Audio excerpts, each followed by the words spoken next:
तेषां चरण सान्निध्यात् दीपा मुक्ता भवन्ति। सागरे वंशविख्यात ज्ञानदानपरायण विनायकं गुरुं वन्दे भवन्तविमुक्तये। ज्ञानप्रतापविलसत् अमृतज्ञा अद्वैत भाव पठिताहित ज्ञानेश्वर भगवान अवतीर्णयो श्री रंगनाथ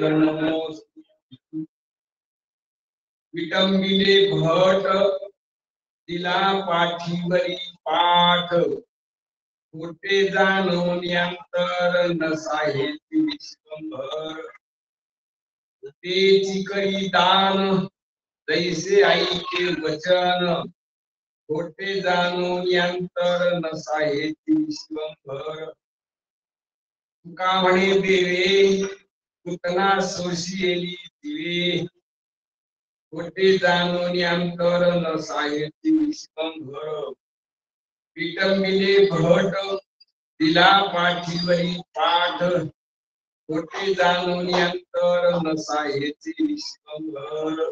आजच्या भंगामध्ये जवळजवळ 5वा भंग आहे.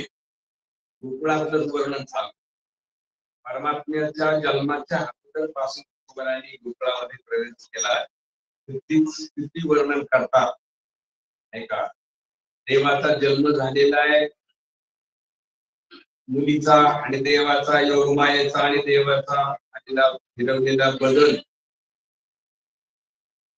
केलेला आहे कंसाच्या हातात, वसुदेवाच्या हातात.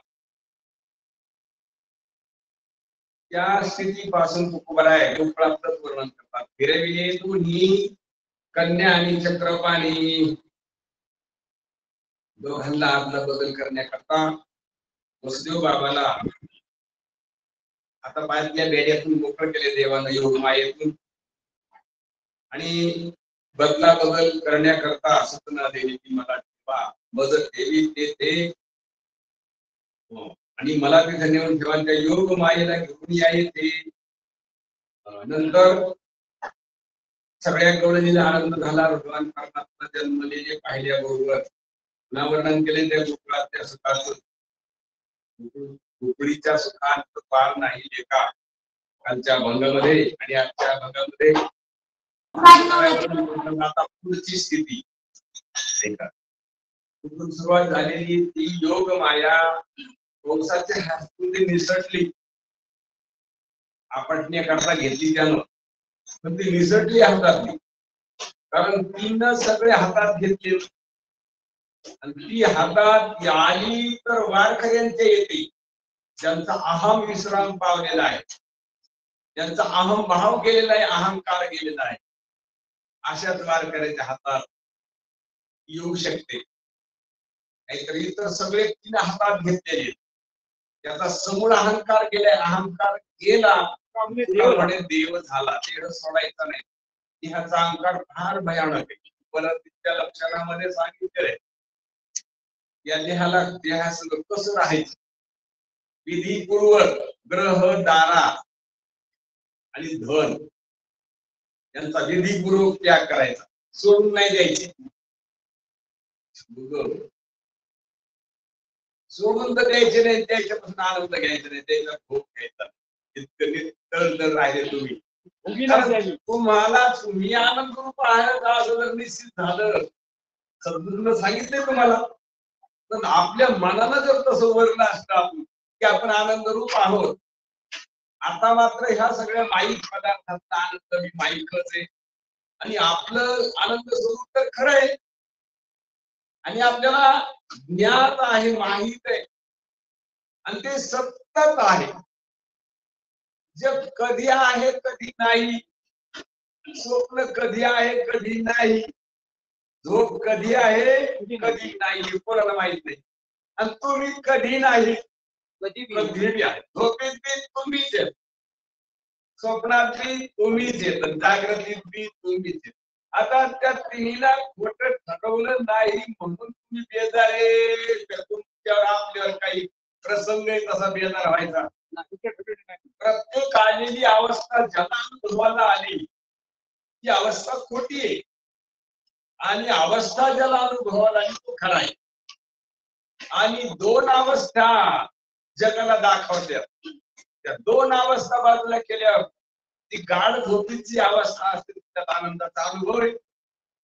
एक आनंदाचं ज्ञान नाही म्हणून सांगा पण अनुभव आहे ना. आता तोच अनुभव आपल्याला जागृतीमध्ये तेच स्वरूप आहे, झोपीमध्ये तेच स्वरूप आहे नाही का. ज्यानं गाढ झोप जाणली काहीच जाणण्यात नव्हतं, जाणण्यात यायला काही नव्हतं असं त्यानं जाणलंय. तो आता काहीतरी जाणण्यात यायला जाणारा की नाही.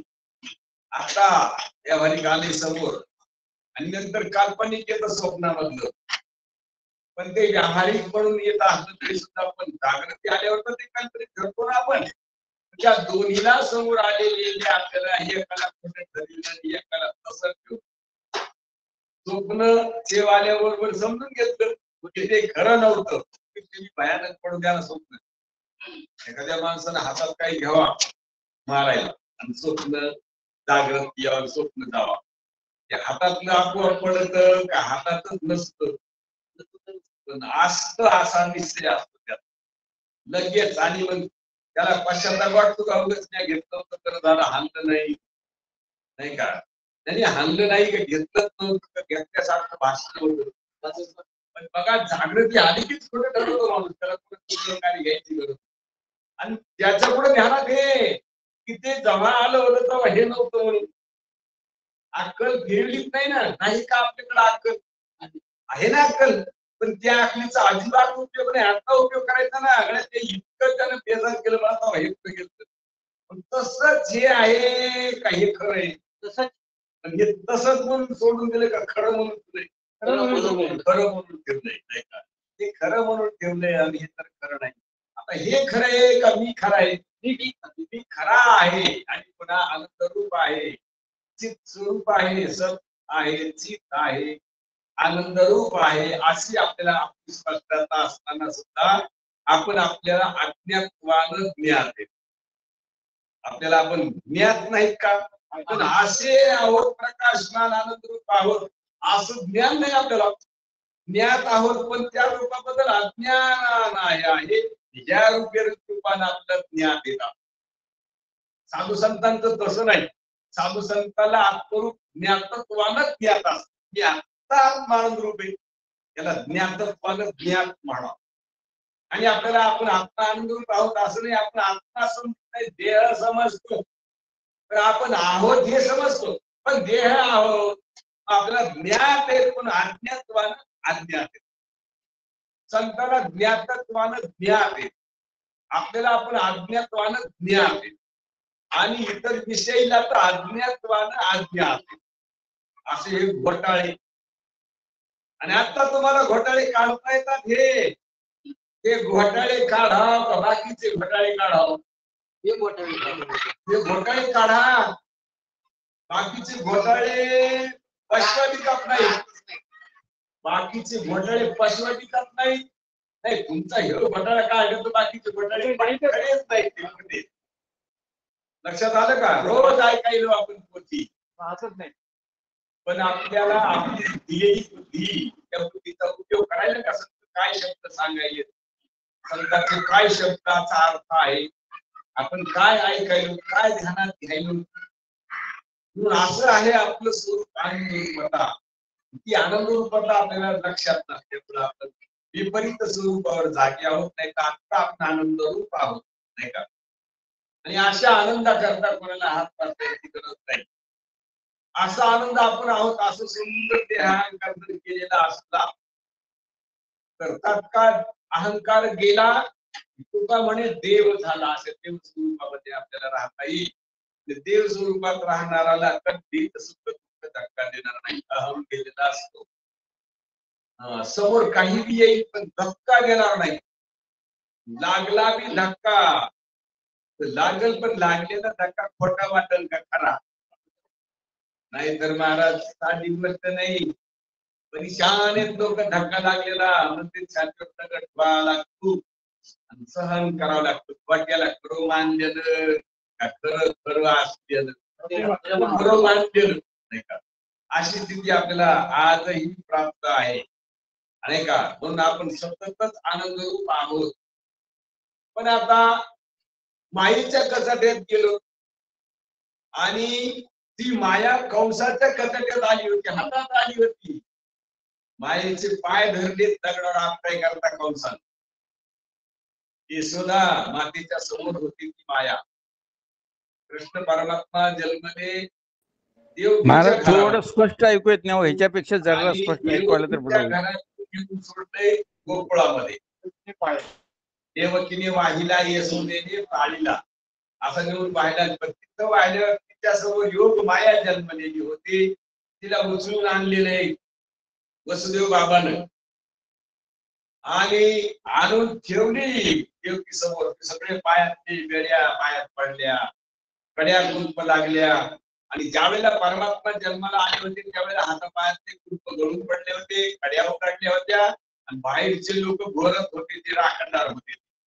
देव जन्माला आले ना, देव जन्माला आल्यावर ते राक्षस पहारेकरी जे होते का ते घोरू लागले. पण कौरव घोरले ते देवाला नेऊन ठेवलं. माया आणून देवच्या पुढं मांडल्या बरोबर. काय झालं, एकदम ते कुंप लागले गेले, बेड्या पडल्या हातात आणि मोठ्याने मायेचा आवाज ऐकल्याबरोबर चिरकल्या बरोबर ते सगळे उठले. धाव धाव सांगा तात्काळ जाऊन राजाला मुलगा झालाय. कोणा बघितलंय मुलगी का मुलगी. ते धावत आलं, कारण हे आठवं होता, आता निकाल होता. आजवर 7 मारले ना, आता हे 8वं होतं. एवढं मारलं झालं म्हणजे बस आपली गंगा घोडे नाही का, असं त्याला वाटू लागलं. म्हणून तो धावत आलेला आहे, हातात धरलेले युग पाहिला आणि आकायची गरगर फिरून देवाच्या हातून निष्ठीच सांगून गेली की मला तू काय मारतोस नाही का, मला मारणारा कोण आहे आणि तू मला काय माझा वध करतोस का. अरे मज लागी वधी नाही का, तुझ लागी वधी तो जन्मला मजा आली. तुला जो मारणार आहे ना ते माझ्या आधी जन्माला इथं नाही का, माझ्या आधी आलेला आहे तो, मी नंतर आले. आता हे ज्याच्या कानावर गेलं गड्या गेली 7 पोरगी होती. पण आता आपल्याला जो मारणार आहे ना 8वा तो जन्मलाय. मग आता डोकं लावलंय की नाही, राजा होता ना तो, काही सामान्य माणूस होतं का. राजा होता, डोकं लावायला सुरुवात केली की आता ज्या बाईच्या घरी जन्माला आहे तो त्या बाईपासून कोण पोहोचेल, कोणाला पाठवा नाही का. डोकं लावावं लागेल ना. राक्षस पाठवायला जमतील का एकदम उपरसुद्यासारखं. तर कोणाला पाठवा बाळाची बसवर झालं, त्याची आई बसवर जायला. मग त्याची बहीण तयार झाली सुरूपंथा. तिने सांगितलं की दादा मी जाऊ शकतो. पण आता मोठा रोग झाल्यावर एक औषधावर भरोसा ठेवतो, कोणत्या औषध पाहतो भरोसा कस काय परत ते सांगते द्वारी नाही हे गॅरंटीच. बस मग त्याच्यावर भरोसा काय. बहीण म्हणली दादा गिरा, कारण मी स्तनामध्ये विष भरून येते आणि बालक येऊ शकते माझ्याकडं. खूप रडायला लागले की ती कोणाजवळ तरी देतातच. दिलं की मी माझ्याजवळ घेईल लगेच 15 त्याला पाजायला सुरुवात. काय भरून गेलं स्तनामध्ये विष भरून गेलं. सगळ्यांना खरं वाटलं विष घेऊन गेली म्हणजे. तर तेवढ्यावर भरोसा बसना. पुन्हा पाहू लागले की आता त्या बाळात दिवस कोण जाईल कोण जाईल कोण. सगळीकडे हिंड्यावर पुन्हा लक्षात आलं की जाऊ शकते ब्राह्मण. कोण जाऊ शकतंय, ब्राह्मण जाऊ शकतंय. कशाला, जात पाहिला नाव गाव पाहिला, काय डोकं लावलं का. महाबळ नावाचा भक्ती होता. त्या राक्षसालाच एक पात्र दिले, त्याला ब्राह्मणाचं पात्र दिले आणि सांगितलंय एवढं तुला काम करावं. ते म्हणतो बिलकुल घरात जातो मी द्यायच्या नाही का. काय डोकं लावायचं तर लावतो मी, त्यांच्या घरात जाऊ शकतो. कोणसाला खरं वाटलं ना नाही का. पुतना तिथं पोहोचायच्या आधी ब्राह्मण गेले आणि हिंदू लागले त्रिकाल ज्ञान येणे. किती काल, त्रिकाल. मला ना आता पुढं काय होणार आहे हे सांगू शकतो मी. म्हणून जात कोणाचं नाव पाहायचं का, कोणाचं गाव पाहायचं का, कोणाचं पाहायचं का म्हणल्यावर आता यशोदा वाटून पाहत होती ब्राह्मणाची. ब्राह्मणाच्या घरी नंदबाबाला धाडूस ब्राह्मणवाद घरी आले. नाही का आनंद झाला यशोदा मातेला की ब्राह्मणवाद घरी आले म्हणल्यावर त्याला आदरानं पाचारण केलंय. पाठगीट टाकलाय बसायला नाही का. देवप्पा येऊन बसली पाठावर. सांगितलं काल परवा मुलगा झालाय आम्हाला. त्या मुलाचं नाव गाव सांगा नाही का. कसा जन्म झालाय, कोणत्या योगावर झालाय, काय करणार आहे पुढं. काल ज्ञान येत ना तुम्ही. मग कसं कसं असणार पुढचं कसं होईल, झालंय कसं, पुढं काय होईल कसं नाही हे सगळं तुम्ही सांगू शकता. तेव्हा मी सगळं सांगू शकतो नाही का. त्रिकाल ज्ञानी म्हणल्यावर काय भूत भविष्य वर्तमान काळात सांगणारा ब्राह्मण.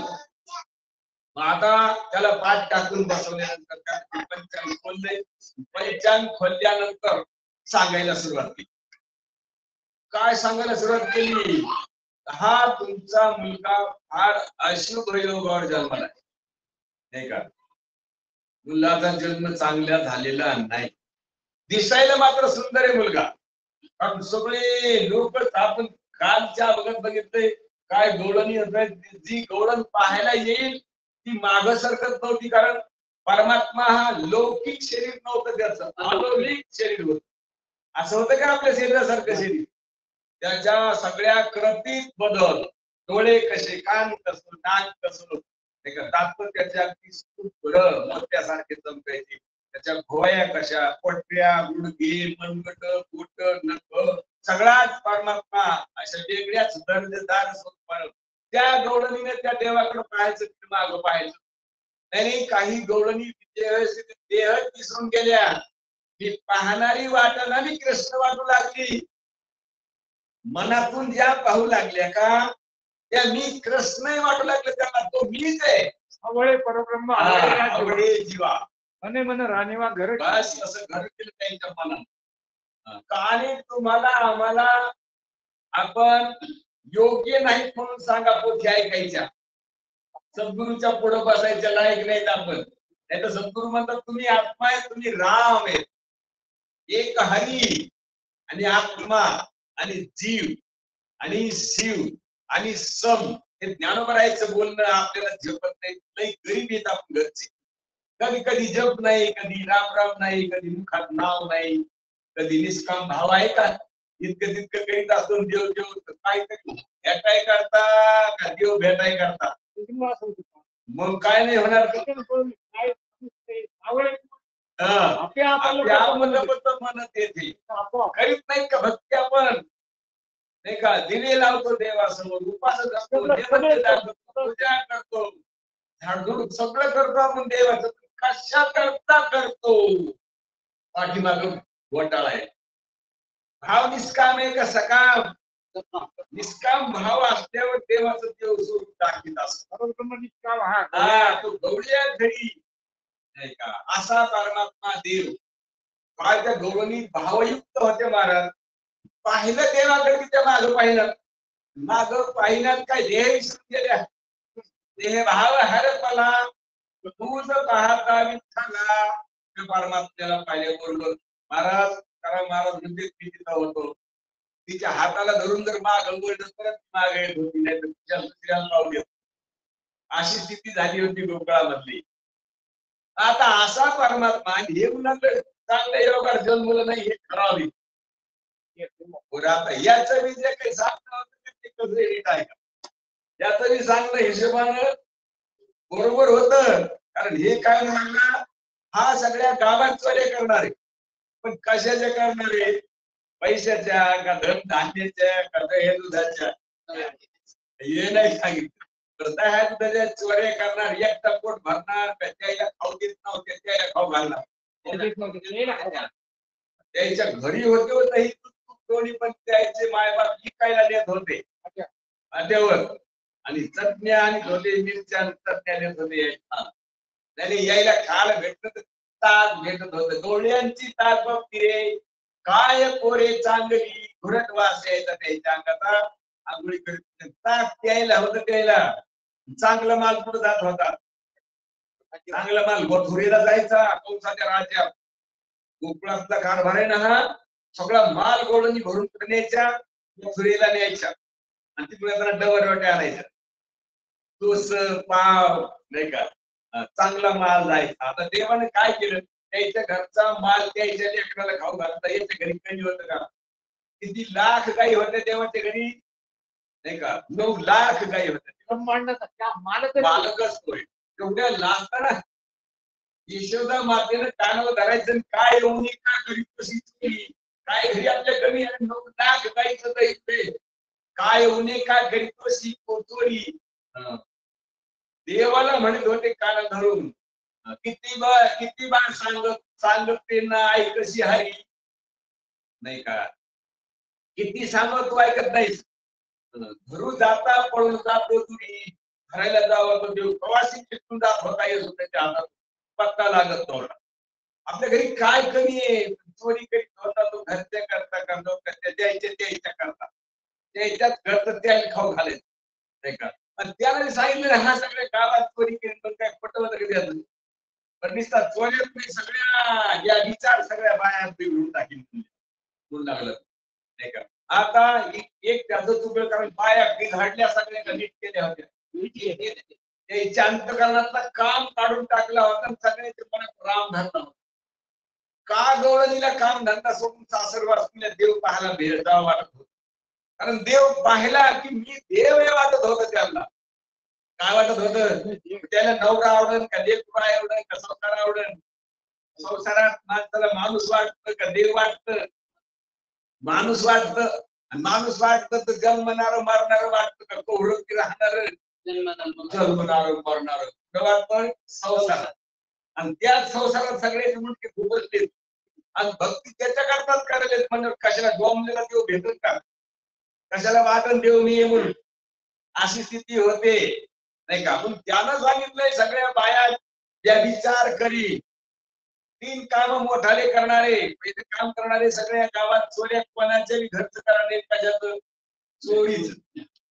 कोणाच्या आधी सासर वासनीचा आमच्या घरी चालता, सुनीला असंच म्हणला, सुनीला त्याच्या घरचं दैनिक खायचं आणि पळून जाता घेपी तिच्या नाकाला तोंडाला लावायचं सासर वासनी सुनायला.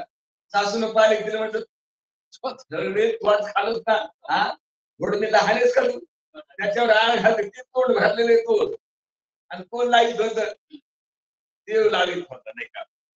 फार देवानं खोड्या करायच्या, असा देव खोड्या करायचा आणि त्या खोड्याच्या मुळे कहाणी यायचे. आणि त्या सासरवासी सुनेला एक सासू तर सुनेला म्हणून लागली, त्या घरचं वागणं कसं ठरावे, कसं आमच्या नशिबात पडले, कसं आमच्या घरचं राहणं चालणं उठणं बसणं, ही अशी गचाळसून घेतली आम्हाला. ही त्या कृष्णाकडे सारखं पाहते, खूप टाकून शियारून बुरडानी. पण ती सासरवासी देव पाहायला भेटत होता, शांत त्यांनी देव पाहायला होता, बोलण्याचं मी काही वाटत नव्हतं, ऐकून घेत होती. म्हणून ऐकून घ्यायच्या, म्हणून त्या ब्राह्मणानं सांगितलं तर ब्राह्मण बाबा हा अशा प्रकारचा विचार करेल. आणि तिसरी गोष्ट सांगितलं, तुमच्या सगळ्या कुळाचा सत्य नाश करेल. बरोबर काय सांगितलं, तुमच्या घरचा काय करेल, सत्य नाश करेल. 5 गुन्हे सांगितले, 5 आता किती झाले, 3. आणि चौथा सांगितला, यानं लय जणांचा विश्वासघात केला, पण यानं आणि लय लोक विश्वासघात करून पाडले यानं. इतकं काम याचं केलं, यानं केलंय. तुम्ही आता एक काम करा, ते नसला बी गेलं तर याचा गळा दाबून गेला पुरा, इतकं सांगितलं. काय करा तुम्ही आता, सांगा तुम्ही, नंद बाबाला म्हातारपणात झालेलं लेकरू, पूर्व पुण्याचं फळ देव पोटाला आलेलं आहे. सगळ्या गावात आनंद आहे का फक्त नंद बाबाच्या घरीच आनंद आहे? सगळ्या गावात आनंद. आणि एवढा मोठा आनंद अलौकिक देवाचं रूप पाहिलेलं की असं कोणाच्याच घरी पाहिला नाही. असा परमात्मा पाहिला आणि असा परमात्मा बद्दल आनंद करण्यामध्ये आनंदाशिवाय काहीच नव्हतं. येस होते पण हे ब्राह्मणाचे शब्द ऐकले बरोबर काळजाला शब्द भिडले, ज्याला गळा दाबून पुरा काळजाला भिडले आईच्या. ही शब्द आईच्या काळजाला भिडल्या बरोबर देवानं सुरुवात केली. कड्या देव बाबा तसे जाऊ द्यायचे लायक दर्शनात द्यावं लागते देव. पुरा म्हणल्याबरोबर त्यानं सांगितलं, आतापासून ते सांगितलंय का हे या बरोबर सांगितलं. कारण चोऱ्या करणारे, व्यभिचार करणारे, कुळाचा नाश करणारे आणि पुन्हा अनेक जणांचे विश्वासघात केले, का विश्वासघात घ्यायची घात केली, घात घ्यायची घात केली. बऱ्याच जणाला काय केले, जीव नाही मारलं त्याच्या जीवपणातून बाजूला गेले. काय केलंय, जीवपणातून त्याचा जीवपणा काढून टाकलाय. ते बरोबर झालं, पण आता सांगितलं नाही गेलं तर याला काय करा, गळा दाबून पुरून टाका म्हणल्याबरोबर जास्त आईला ह्या शब्दाचा धक्का बसला का, त्या ह्या शब्दाचा धक्का बसला की पुरा असं म्हणल्यावर आईच्या शब्दाला दणका लागल्याबरोबर देव हे महाराज तो त्याला आईच्या अंतःकरणात कळतं का, सगळ्याच्या न सांगता तुम्हा कळू येते अंतर. विश्वभर विश्वभराला अनुरूप आहे तो. कसा आहे, जसं आता आपलं शरीर आहे. आपण आता कोठी ऐकत बसतो, खाली जर मुंगी चावली करंगळल्या तर कळते की नाही आपल्याला, डोळ्याने पाहिली का नाही, पण सगळं कळत तसं परमात्म्याला ब्रह्मांडात कळत कुठलं, कारण परमात्मा कसा येतो, सगळ्यातला येतो आत्मा, सगळ्यातला असणारा व्यापक देव. त्याला सगळ्याच्या अंतःकरणात काय काय चाललंय की त्याला सांगायची काही गरज. आपण कशाची भक्ती करावा गड्या ते कोणाला बी माहित नसलं, पण त्याला माहिती याचं धोरण काय आहे. तो कशा करता पाणी घालायला सकाळी उठतो, काहून घंटे वाजायला आहे नाही काय, काहून मला झाडून चालली काय भानगडे, कोणाच्या मनातलं त्याला माहित नाही, सगळ्याच्या मनात. मग ज्याच्या मनात देवाबद्दल आहे त्याला देवाबद्दल बरं वाटतं. कारण देवाला भक्तायला मोकळं करायचे का दुखवायचे, मोकळं करायचं. देवाची भेट झाली की जीव मोकळाच होतो का देवच होतो, देवच. पण ही पराभक्ती लांबची आहे, की आपल्याला कोणी सांगत नाही. ब्राह्मण लोक सांगतील का ही भक्ती नाही सांगणार. शास्त्रात सांगितलेली भक्ती चुकीची नाही, पण आपण लालची आहेत म्हणून त्या प्रकारची भक्ती सांगितली.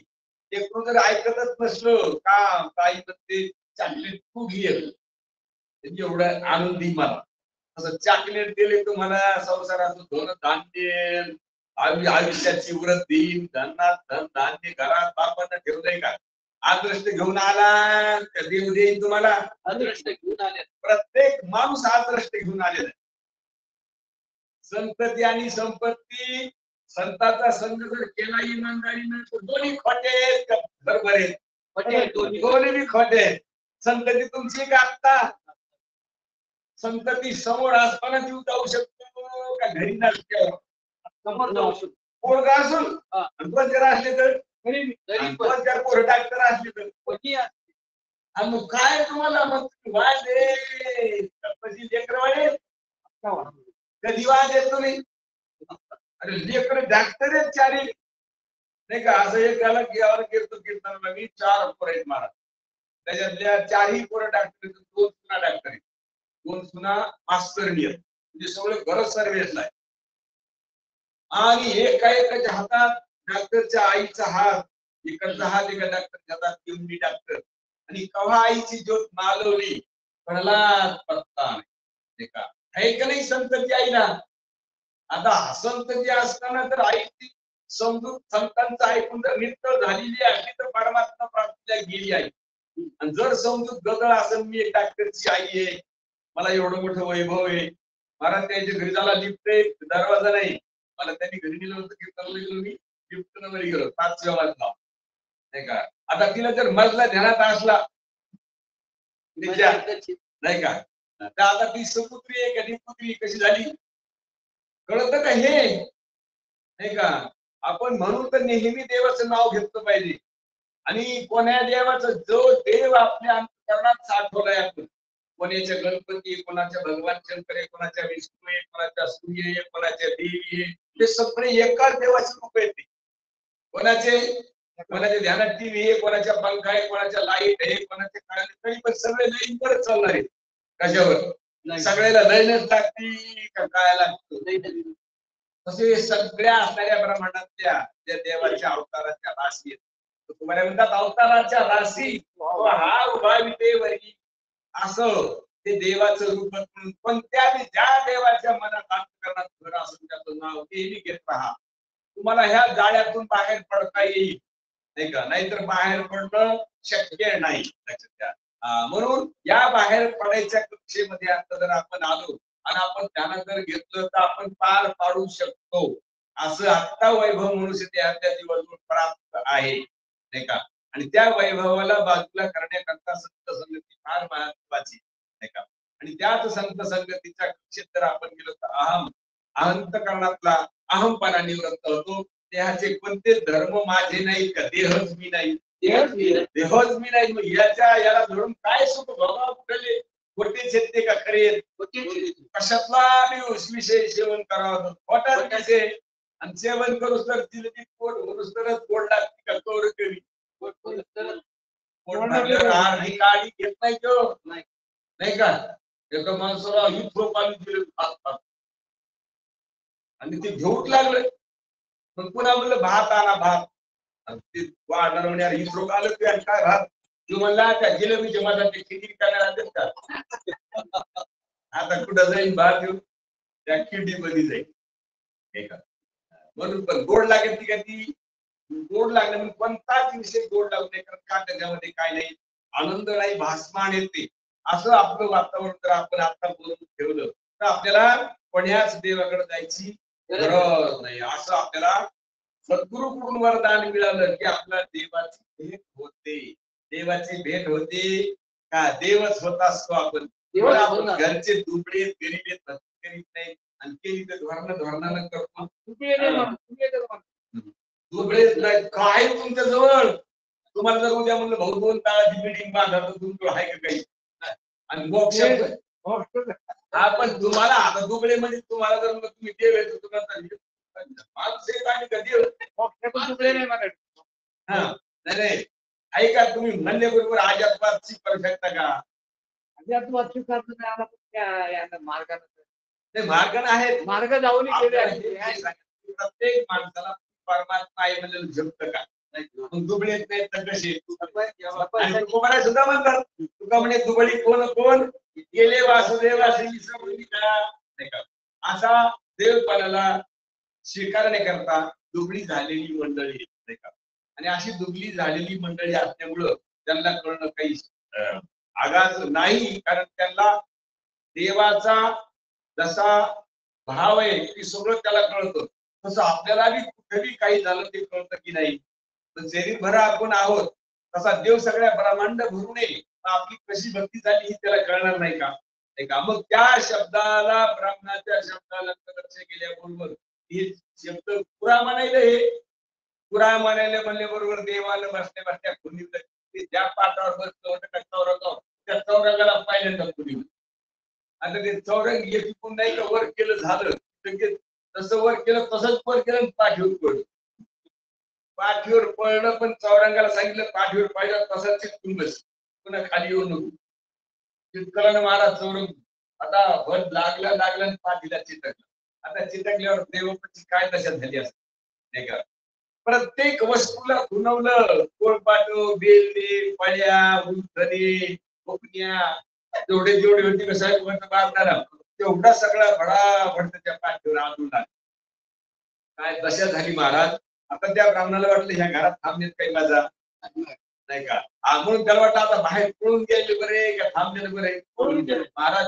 पळायला गेल्याबरोबर देवानं बाळ झाला, बाळ गेली त्याला सांगितलं आडवी होईल, बाळ जर दाढी झाली आता काय करतात. अशा स्थितीमध्ये महाराज धोतर देवापच कळाशी भेटलं तर पत्ता रे. पंचांग हातातलं तुकाराम करतात, पंचांग फाटले जानवे तुटले धोतर गळाले, नाही का. अशी त्याची स्थिती झाली ब्राह्मणाची. म्हणून त्या स्थितीच तुकोबाराय वर्णन करतात. पितांबिला भट दिला पाठीवरी पाठ, अशी त्या भटाची विपरीत स्थिती केली. त्याच्या पाठीवर त्याचा बसण्याचा पाठच आणि देवाने दिलेला आहे. खोटे जाणून अंतर न साहेबची विश्वभर, याचा अंतराळातला कपटीपणा खोटेपणा देवाला ओळखला. आणि देवाला खोट तर जमत नाही, नाही का.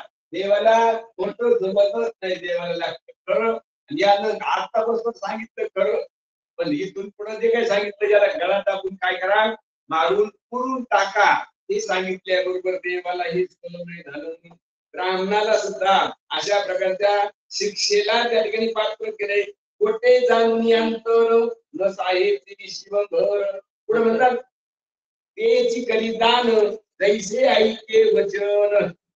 परमात्म्यानं ज्या ज्या प्रमाणानं सांगितलंय त्या प्रमाणानं तशा प्रकारचं असं त्याचं वचन पाहून त्याचं वचन पाहून त्याला दान द्यायला सुरुवात केली.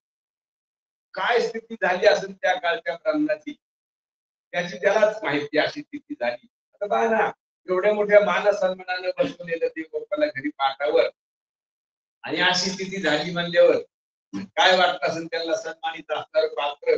एवढी विटंबना झाल्याबरोबर त्यांना वर पाहावा सुद्धा वाटत.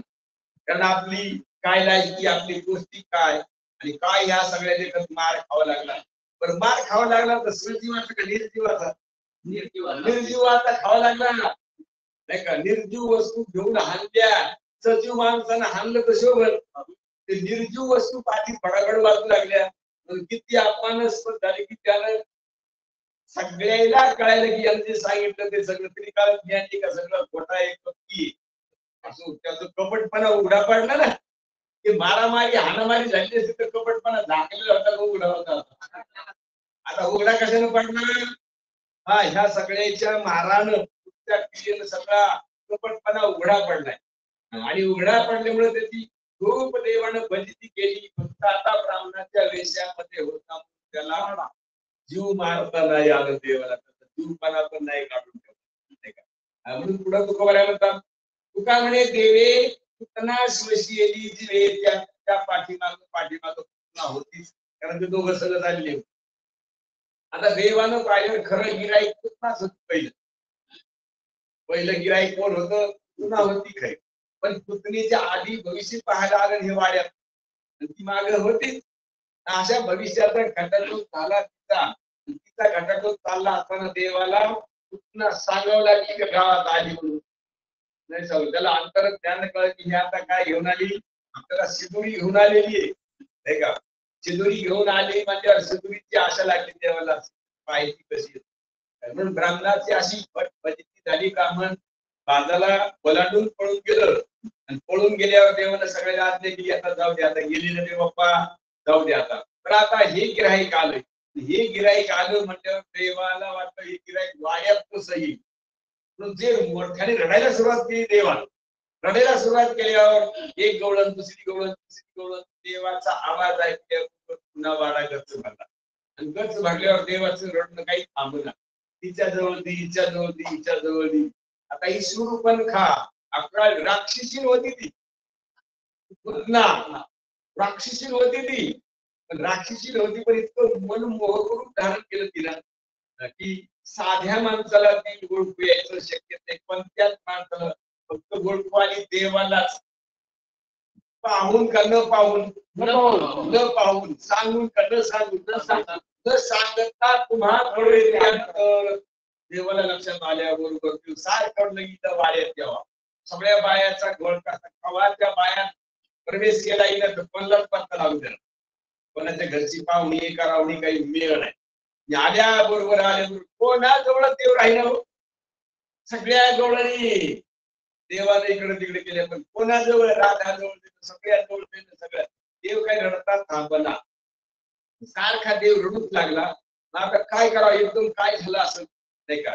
काही चावलं याला नाही का. कोणी म्हणी मान दुखतो, कोणी कान दुखतो. आता ते बाळ होतं लहानसं. आता त्याची कान दुखत होतं का मान माहित नाही. कोणी मान चोळीत होत, कोणी कानात काही टाका म्हणत होता. काही कळलं नाही कारण त्याला सांगता येत नव्हतं नाही का. सांगायसारखं नव्हतं का ते नाही सांगायसारख्या अवस्थेत नव्हतं नाही. सांगायसारखं त्यांना आधी आल्या सांगितलं नाही सांगितलं का. सांगायसारखं नव्हतं का. माईनं काय सांगायचं सांगितलं होतं. यशोदेला 8 वर्षाच्या मुलाच्या रूपात दर्शन दिलं का बालकामध्ये. कोणत्या रूपामध्ये 8 वर्षाच्या रूपात दर्शन दिलं देवकीला नाही का. आणि यशोदा मातेला दर्शन देऊन बोलून शेनी सगळे हिशोब लावून शेनी देवाने पुढचा कार्यक्रम सुरू केलाय. बोलायसारखं नव्हतं का ते. त्याच्याबद्दल तर बोलताच येत नाही. कसं आहे की त्याच्याबद्दल तर बोलताच येत नाही. आता त्याला बोलता येत नाही पण त्याला न बोलता न सांगता न ऐकता त्याच्या लक्षात आली. आणि म्हणून देवाला इतका त्रास केलेला आहे रडण्याकरता. आता तिने सगळ्या बाया मागून सारी सारी ती पुतना देवाजवळ आली आणि देवाच्या नजरेसमोर नजर केल्याबरोबर हसायला सुरुवात केली. सगळ्या बाया म्हणल्या कोण आले ते लागले हसायला. त्याला पाण्यात टाकलं होतं. देव पुतणेची नजरेला नजर गेली की हसायला सुरुवात केली. सांगितलं घ्या इकडे म्हणले बरोबर त्याला म्हणले घ्या बाई घ्या घ्या म्हणल्यावर तिने काय महाराज आदरानं त्याला घेतले. तिला वाटलं आता देवाचं आटोपलंय आता नाही का 4-2 घोट केले येणार की काय झालं देवाचं आटोपले नाही का असं तिचा मनात समज होता. मग देवानं नाही का तो नेहमी म्हणू लागलं भुके दिले पाच द्या नाही तिच्याजवळ ते आवडलं. पुतणीच्या हातामध्ये गेल्यावर तिने अडोसून पर्वताच्या हात त्याला केलंय आणि त्याच्या तोंडामध्ये स्तन दिले आणि दिल्याबरोबर देवानं आवडीनं प्यायला सुरुवात केली. आता प्यायला सुरुवात केल्याबरोबर स्तन आपलं भरून आणलेला माल तिचं असलेलं दूध आणि हे दोन्ही आटोपल्यावर याचं पोट काय लहान आहे का नाही का देवाचं पोट तुझ्याला काय होईल देवाला. देव म्हणला आता तरी मरेल पोटभर पाहिजे आता पोटभरच पितो म्हणला. मला जे तिनं त्याला आजचा माल संपल्यावर रक्त वाढायला सुरुवात केली. रक्त काळजाला झोप लागली पुतणीच्या. ते किती दिवसाचं लेकरू आहे इतकं प्यायलं इतकं वाढायला सुरुवात केली. मला सगळं रक्त देऊन घेतलं श्वसन घेतलं. म्हणून तिला सोडावं वाटू लागलं का प्यावं वाटू लागलं. तिला सोडावं वाटू लागलं का याला सोडावं वाटू लागलं. याला नव्हतं वाटत सोडावं कारण गिराई बवणी होती ना नाही का देवाच्या हातची बवणी होती नाही का. बवणीचं गिराई कमी अधिक का असणार पण पुढचं चांगलं होतं त्याने म्हणून सोडावं नाही वाटलं देवाला. महाराज रस शोषून घेतला तिच्या शरीराचा आणि शोषून घेतल्यावर तिनं देवाला तिनं सोडल्याबरोबर देवाला तिला सोडलं नाही का मुडदा झाला तिचा सोडल्याबरोबर फार दिवशी बाहेर पडली तर कितीतरी योजने तिचं शरीर बाहेर पडलेलं होतं. काय लोक धोरणे कशी आत आली आणि बाहेर फेकल्याबरोबर एवढा आवाढव्य झालं. मग लक्षात आलं की ही पण होती राक्षसी होती. देव किती वर्षाचं किती महिन्याचं बालक होतं ते ताणलेलं होतं एकदम नाही का. ते बालक नाव बी नव्हतं ठेवलं त्याचं इतकं बारीक होतं 12 दिवसाच्या आत 3 गोष्टी. अशा स्थितीमध्ये त्या स्वरूपात लोक पाहू लागले. काय मुलाली काय बालकाची ताकद आहे. कोणाला वाटणार नाही हा देव आहे. नवल करायसारखी गोष्ट नवल करायसारखं नाही. नवलासारखं काय किती राक्षस किती लोकांना मेली असती लोकांचं सहकार्य सगळ्या गावाने जरी त्यावर आघात केला असत सगळ्याला खाल्ला असतो मारला हल्ला असतं. आणि असं या बालकाच्या स्थितीमध्ये पहिल्या गिरायकाची सोय लावल्याबरोबर एकदम मोठा हालकल्लोळ झाला की काय राक्षसीने सगळे बोलला. राक्षसीने सगळे म्हणून महाराज तिला जाळावं लागलं तर हातपाय तोडल्याशिवाय जाळता नाही का. तिची विल्हेवाट कशी लावली आता तिच्या शरीराचे तुकडे केले तेव्हा तिला जाळता आलं. असं त्या सगळ्याचं देवानं त्या दोघायचं मी काय केलं सोय लावलं तर मात्र एक गिराईक माग धाड निरोप द्यायला पाहिजे ना. दोन्ही मी तशा केल्या असते तर माग निरोप कसा लागला असता कोणाला कंसाला. हे दोन्ही झालेली गिराईक तर म्हणून एखाद्या ब्राह्मणानं वापस केले देवाला दोन्ही बी हात आले असते पण ब्राह्मणाच्या देशात होते म्हणून देवाला त्याला शाप नाही करतात नाही का. म्हणून ती वापस गेलं आणि सगळा समाचार कंसाला सांगितल्यावर कंसाचं नाव जास्त जणांचं मोकळं झालं. जास्त जणांचं कारण का त्याच्याकरता गेली हौस पण का सामान्य नाही ती पुतना ती बालकानं ज्या बालकाला पाजायला गेली होती त्या बालकाला जर ती मारली तर आता नक्कीच हे औषध नाही का हे औषध आपल्या खाता काढल्याशिवाय राहत नाही. निश्चित झालं आणि निश्चित झाल्यावर चिंता वाढली असणार आहे कंसाची. अशी चिंता वाढली की एवढी सुरपंता जर या लहानशा बालकानं मारली तर हे जर करून झालं तर कोणाला मारणार नाही का. म्हणून आता ध्यानात मनात कंसच बसला कृष्णच बसला कंसात. काय दिसू लागलं त्याला कुणकडे पाहावं तर कृष्ण दिसू लागलं. पाणी प्यायला घेतलं तर पाण्यात कृष्ण देवाला घेतलं तर ताटात कृष्ण नाही का. आता कंस भाग्यवान असेल कसा असेल सगळीकडे त्याला देव दिसू लागला देवाच्या भीतीनं नाही का. असं त्याचं वातावरण झालं. तुकाराम इथपर्यंत घटना लिहून टाकली. शेवटी सांगितलं तुका म्हणे देव पुतना शिवशी जीवे म्हणून त्या देवानं त्या ब्राह्मणाची अशी वहिवाट लावली. ती पुतना जी होती तसं स्मशन करून टाकले, तिला नष्ट करून टाकले असं खबर आहे. 5वा दिवस आज त्या परमात्म्याच्या स्थितीचं वर्णन केलंय. या गाठ्यामधल्या स्थित्यामध्ये पान सगळे विखुरले गेले तुकोबरायच्या काळातली कोणती अभंग कुणीकडचे आहेत. 4-5 अभंग देवाच्या गोकुळामधले तरी तुकोबरायचे. उद्या मात्र अभंगाला थोडा बदल होईल म्हणून व्यवस्थित ऐकलं पाहिजे आणि कोणती ऐकल्याबद्दल कोणता संशय नाही आला पाहिजे.